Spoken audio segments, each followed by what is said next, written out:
কেন গোলাম তোরা বলে পূজা নষ্ট করছু? তোমার এসব কারা কয়েছে? সারা গায়ের মানুষ করছে। তুই আর রিগান বলে পাঠা আনবার গেছিলু, পাঠা নাইনি বলে বকরি নিয়ে আইসু। আমরা কি ইচ্ছে করে করেছি নাকি? তাড়াতাড়ি করার সময় হয়ে গেল। কি কথা যে কইস, তাড়াতাড়ি সময়কায় পাঠানো বকরি টের পাবো না? এখন কি হবি না? পুজোটা যে নষ্ট হয়ে গেল। বাদ দে তোমা, কিচ্ছু হবে না। পুজো তো পরে শেষ হয়ে গেছিল, খালি বলিটাই বাকি ছিল। কি যে তোরা করিস? কালি বলে তাজা খাইকে দেবতা, যদি কিছু হয় যায়? কলম তো কিচ্ছু হবে না। জোয়ান ছাল পল চোখে যে কি দেখে কে জানে, কোনে পাঠা আর কোনে বকরি। কে গোলাম ভাই, এটা কোনো কথা হইলো? পাঠা আনবে যে বকরি নিয়ে আসলেন? হ্যাঁ আনিছি। তোমার কোনো সমস্যা হয়েছে? না, আমার সমস্যা হবে কে? আমি তো দরকার ঠিকই মুরগি দিয়ে আইছি। ভালো করেছাও। আচ্ছা, আপনারা বলির পাঠা খোঁজার জন্য এত পেরেশানি হচ্ছিলেন কে? আপনি নিজেই যদি কাতলার মধ্যে মাথা দিতেন তাহলে তো মা কালী সবচেয়ে বেশি খুশি হইতো, বুঝছেন?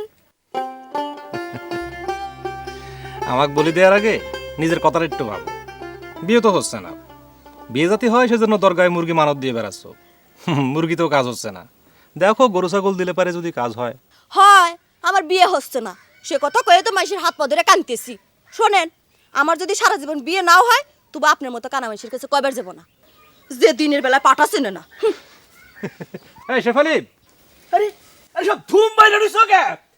এ তো মহাবিজনে পড়লেন। আমার দক্ষিণে কি জন্য দিচ্ছ না? দেখো সাধন, বামুনে মনে কষ্ট দিলে তোমার ভালো হবি নে। বাউনে কষ্ট না দিয়েই বা আমার কি ভালো হয়েছে? গত বছর পুজোয় তো কোনো ঝামেলাই হয়েছিল না, কিন্তু আমার তো কম বড় সর্বনাশ হয় নাই। তোমার সাওয়াল মরিছে সে তো মনে করো তার কর্মফলের জন্য। কর্মফল সকলেরই ভোগ করতে হয়। আচ্ছা ঠিক আছে, আমাকে বিদায় করো। সমস্যা তো সেখানেই হয়ে গেছে ঠাকুর মশাই। আপনাকে যে বিদায় করব সেই সেই অবস্থাও তো আমাদের নেই।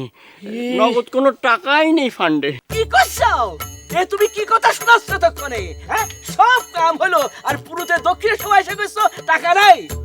এ কি ধরনের অভ্যাস তোমারে? অভ্যাস করছেন কে ঠাকুর মশাই? এই সারি সুরি গায়ে পুজো দিয়ে টাকা পয়সা না নিয়ে গেছেন কোনোদিন? পুরেনে হিসেব করবে চাই না, বর্তমান নিয়ে কথা কও। যেমন করে পারো আমার দক্ষিণে জোগাড় করে দাও, আমি যাই। আচ্ছা লেন, আপনার যখন এতই জরুরি তাহলে আপনি বাড়ি চলে যান। আমরা সব জোগাড় যন্ত্র করে নিয়ে আপনার বাড়িতে আসতেছি। ব্যাস হয়ে গেল।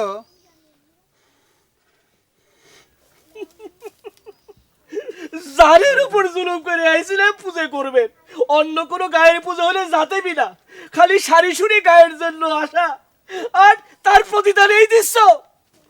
দেখো সাধন, বাবুনের বলে আঘাত দিও না। ওইসব মগা সর্দারের কথা নিজে সর্বনাশ হইল না। বিশ্বাস করেন ঠাকুর মশাই, আমাদের ফান্ডে কোনো টাকাই নাই। টাকা থাকলে কি আর আপনার না দেওয়ার কিছু আছে? এই হচ্ছে মানুষের দোষ। সব কাম হয় খালি পুরুতের কাছে এসে সব শূন্য হয়ে যায়। এই জন্যই তো দেশ থেকে বামুন হারিয়ে যাচ্ছে। আপনি মনে কষ্ট নেবেন না ঠাকুর মশাই, টাকা হাতে আসলেই আপনাকে পৌঁছায় দেব। হ্যাঁ তাই তো আমি কইলাম। তাইলে এক কাম করো, বলির জন্য যে ছাগলটা আনিছো সেটা আমাকে দিয়ে দাও, ঝামেলা মিটে যায়।